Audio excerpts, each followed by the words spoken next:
Magandang araw mga kaibigan. Ako mga kaibigan, matindi at good news itong pag-uusapan natin. Sa wakas, Malacanang bumoses na patungkol sa impeachment ni VP Sara.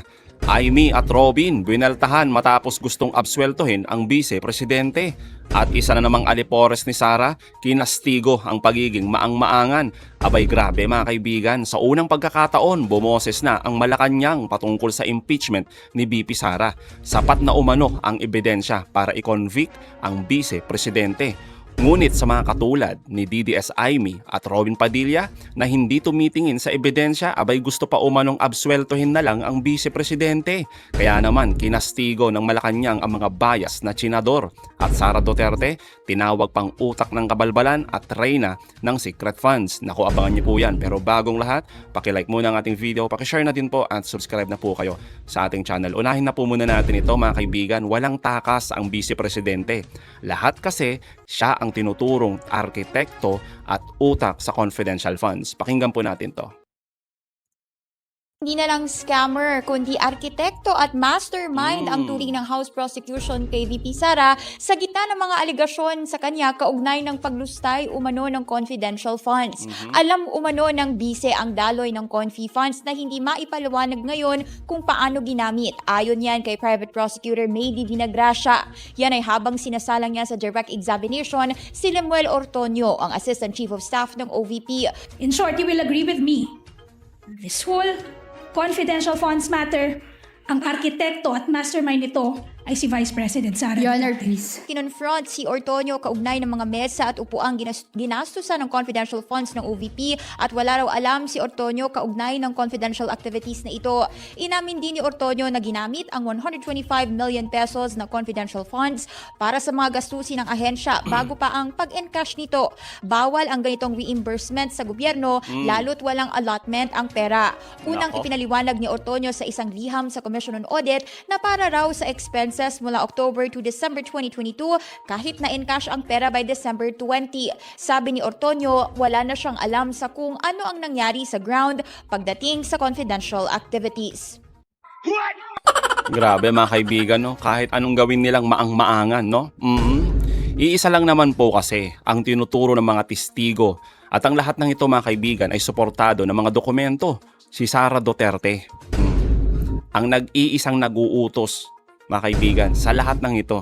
Kaya kung sinasabi ng mga prosecutors, no, na scammer si Sara Duterte, siya ang utak ng kabulastugan sa pera ng taong bayan, abay malinaw naman po kasi yung naging batayan po nila. Ang lahat po yan ay sa tindi ng ebidensya. Yan po yung kasagutan eh. Doon na lang mga kaibigan sa pag-disburse no, ng pera na dapat sana ay si Gina Acosta lang yung gagawa niyan. Pero mga kaibigan, ibinigay yung pera kay La Chica na hindi naman dapat. At labag po ito sa joint circular, no? Pero anong ginawa nila mga kaibigan? Tuloy pa din dahil nga sa utos ni Sara Duterte. Pero mga kaibigan, sa mga katulad ni Robin at ni Amy, walang kasalanan umano itong si Sara Duterte. Kulang na nga lang mga kaibigan, absueltohin no? Kulang na lang sabihin nila, malinis si Sara Duterte. Kaya naman mga kaibigan, bueneltahan ng Malacanang yung pagiging bias nitong mga makaduterteng senador. Pakinggan po natin to. Karapatan naman niya po magtanong bilang judge, pero makikita niya po kung saan papunta yung kanyang tanong.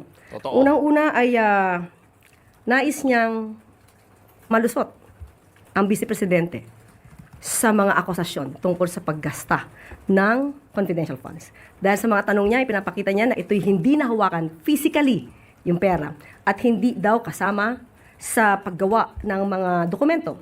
Pero tandaan po natin, mismo ang witness ay umamin na ang nag-utos na ibigay ang confidential fund, buo ay 125 million ay utos ng vice-presidente sa kanyang security officer na si Colonel La Chica pagdating sa OVP. Yes. So ang ibig sabihin nito, ang may command, ang may control, ay walang iba, kundi si VP Sara. So hindi kailangan makita ng SDO, personally kung nahawakan physically yung pera. Hindi naman kailangan hawakan ng pera para magastos. Pwedeng iutos lamang ito. At muli, makikita dito ang control, ang command ay nanggagaling sa vice-presidente at yun mismo ang inamin ni SDO or rather ex SDO ng OVP na si Gina Acosta. Hindi siya nagpatumpik-tumpik na aminin na ang lahat ng nag-utos nito ay walang iba kundi si Vice Presidente. Dito ay makikita ng sambayan ng Pilipino kung paano naging dikahon ang sagot ng witness. Paulit-ulit kahit sa ang daling tanong, doon pa rin at doon at iikot ang sagot niya. So, yun lang ang kailangan niya sagutin. The rest, pag hindi niya na alam, sasabihin niya hindi niya naiintindihan or hindi niya alam. Pero lumalabas pa rin ang totoo dahil itinuro niya pa rin si VP Sara at saka si Colonel La Chica. So, makikita dito na ang kinuhang SDO, since at the time na Mayor, di umano, si Vice Presidente, Yes. lumalabas na since then, yung SDO niya ay hindi marunong mag-liquidate. Mukhang since then, at the time na Mayor siya, na marami naman natanggap na confidential fund, ay hindi nagli-liquidate ng naaayon sa rules. Grabe. So, yun yung nakita nating pattern, yun yung isa sa mga na-reveal dito. So, paano magkakaroon ng magandang liderato kung ang mga pondong ito, sa ganito pa lang na halaga, ay mahihirapan na silang i-account. Tandaan natin, this is a public funds, and this confidential fund is part of public funds. Yes. So, kapag hindi ito na i-account ng mabuti at hindi naman ito sa ngayon na papasinungalingan ng Vice Presidente na siya talaga ang nakakuha ng pera upang gamitin sa kanyang pagpoprotekta, pansariling pagpoprotekta, at siya ang nakapirma sa liquidation report. So kapag hindi na si ayos mabuti at nawawala ang mga dokumento, ang ibig sabihin niyan may prima facie evidence na ito ay nagamit ng personal. Po. Ma'am, quick follow-up on the impeachment lang po. So from your responses na tinuturo ni Acosta si VP Sara, is Malacanang saying that these admissions are enough to convict the Vice President for this article? Depende po iyan sa magiging desisyon ng mga judges. Totoo naman. Lagi naman nila sinasabi na ito ay politika. At mukhang hindi sila pupunta sa ebidensya. Pero ang mga kababayan natin, mas marami ang gusto na ebidensya ang gamitin kaysa Siyempre. sa issue ng politika. Kasi kapag ebidensya ang ginamit natin, mas matutugunan natin unang-una ang due process, justice, at kung ano ang nararapat at magiging benepisyo nito sa ating bansa at sa taong bayan. Well, totoo naman, di po ba? Gusto natin makonvict itong si Sara Duterte. Pero base pa din yan mga kaibigan sa lakas ng ebidensya. Hindi dahil sa gusto natin siyang makonvict dahil lang sa ayaw natin kay Sara Duterte. Hindi po yun, di ba? Gusto natin siyang makonvict, managot siya, makulong siya. Dahil totoo mga kaibigan na siya ay isang magnanakaw. At lahat po yun ibabangga natin sa lakas ng ebidensya. Yun po yun. Hindi lang yung trip lang nating makulong siya. Hindi po ganun, di ba? Gusto nating managot mga kaibigan ang lahat ng mga mandarambong dahil sa ebidensya na sila ay mga salot sa lipunan. Di po ba? At hindi tayo umaasa mga kaibigan na magiging patas sa mga katulad ni Senadora Amy, ni Robin Padilla. Mula pa kasi sa umpisa mga kaibigan hanggang ngayon, Sara Duterte pa din yung mga yan. Di ba?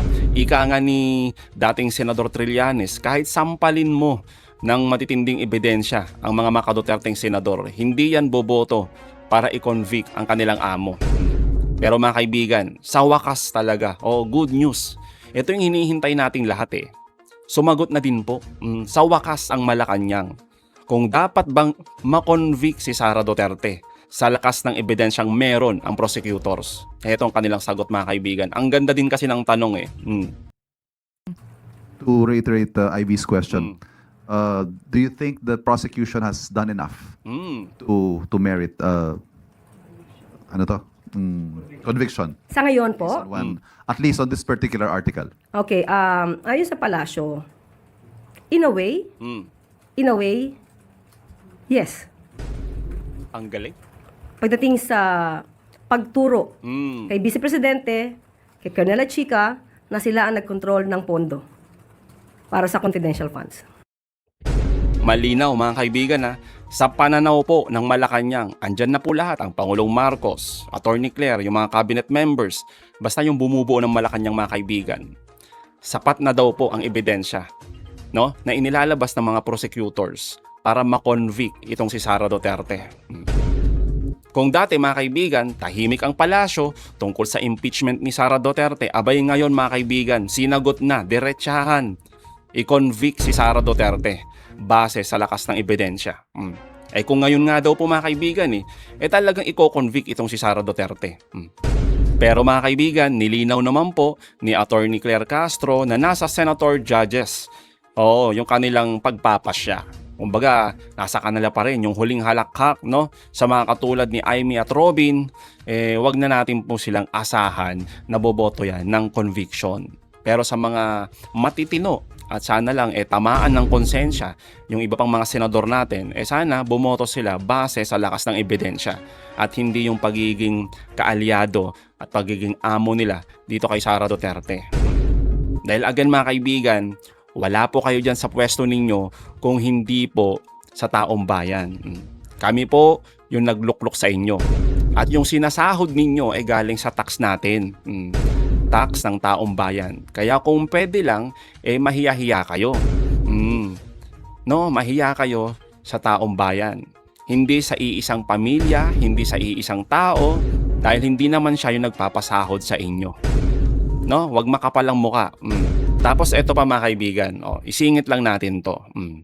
Dito pa lang kasi mga kaibigan, no, imbis makinig, no, itong mga ibang mga bias na senador, itong sinasabi ng mga prosecutors tulad ni Attorney Ligutan, abay heto mga kaibigan, busy-busyhan yung dalawa sa kakakulikot ng kanilang cellphone. Pagpapakita lang mga kaibigan na wala bias Tingnan nyo to mga kaibigan.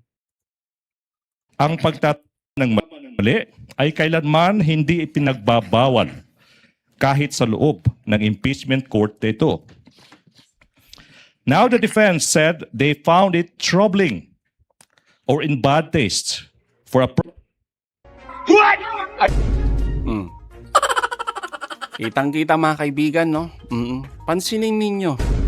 Anong ginagawa ng dalawang senador? Busy mga kaibigan. Habang ang lahat ng senador ay nakikinig at nagpapakita ng respeto. Ay ba itong dalawa mga kaibigan, ayan nahagip na naman ng kamera na tila walang pake sa sinasabi ng mga prosecutor. Dahil ba kalaban ni Sara Duterte, kaya ganyan na lang, mag-cellphone na lang mga kaibigan, no? Magkulikot na lang. Ayan bisi-bisihan. Kaya hindi maiwasan ng mga kababayan natin na punahin na tila kawalang respeto. Itong pinapakita ng dalawang senador na to mga kaibigan. Pero syempre magpapalusot yan. Di po ba? Sasabihin lang nila, nagkataon lang. Kaya nga mga kaibigan, no, mas malinaw pa talaga magtanong.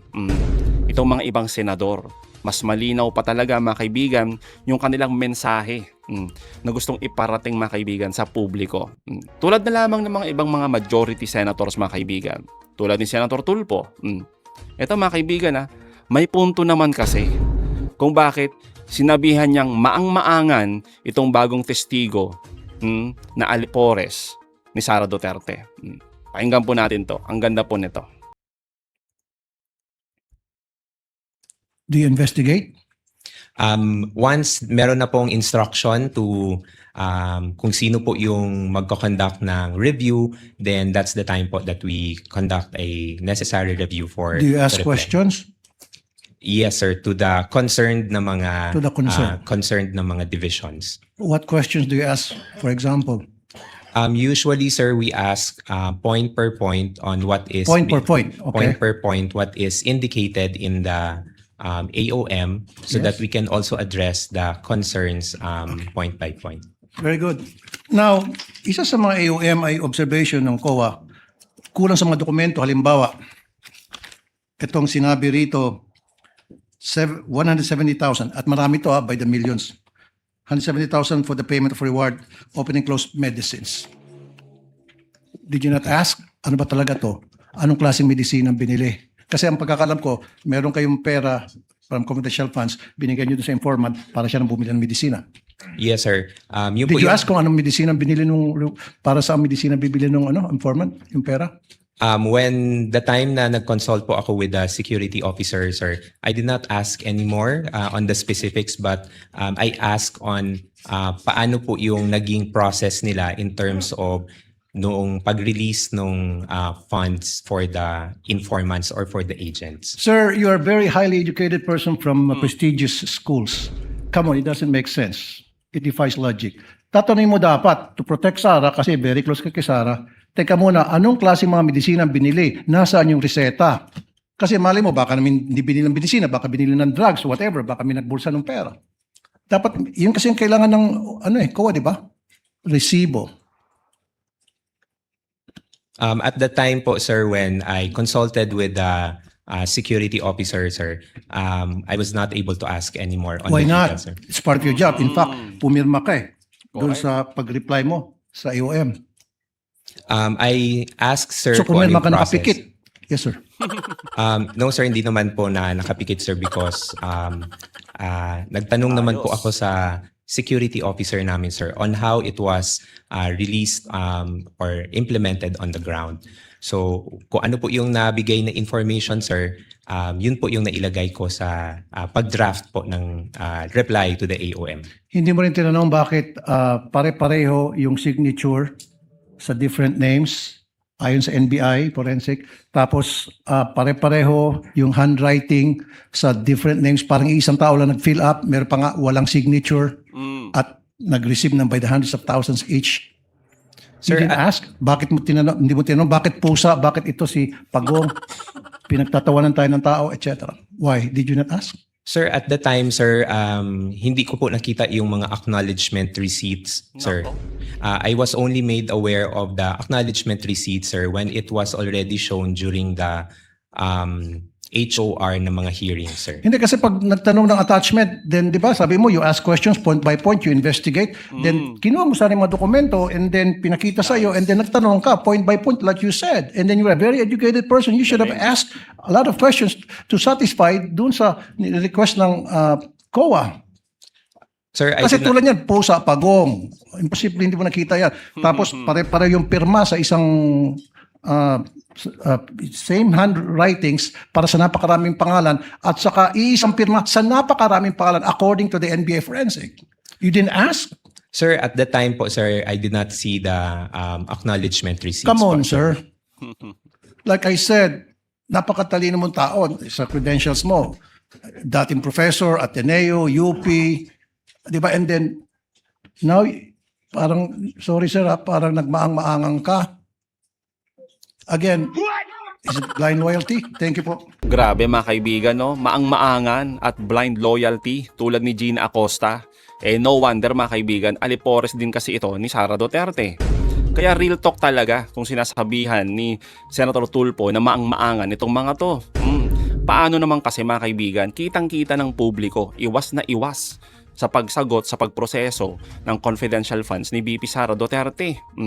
Samantalang sinabi naman nila mga kaibigan na ang lahat ng ito, ang nag-utos ay walang iba kundi ang kanilang amo na Vice Presidente. Kaya para kay Senator Tulfo mga kaibigan, imposible na walang alam, walang idea itong mga testigo na ito, no? Sa mga kabalbalan sa loob ng opisina ni Sara Duterte. At isa pa mga kaibigan, malinaw talaga na yung taktika ng pagbulag-bulagan ng mga to, no, sa mga anomalya ni Sara Duterte, halata na mga kaibigan na gusto lang nilang protektahan yung kanilang amo, yung kanilang boss. Di po ba na si Sara Duterte? Kapalit po ng katotohanan. Kaya ganyan din po yung ginagawa ng mga ibang senator judge natin. Protektahan ang kanilang amo. So mga kaibigan, anong masasabi nyo patungkol dito? Comment down below. Again mga kaibigan, huwag nyo kalimutan, i-like at i-share itong mga videos hanggang sa muli. Kita-kita ulit tayo mga kaibigan.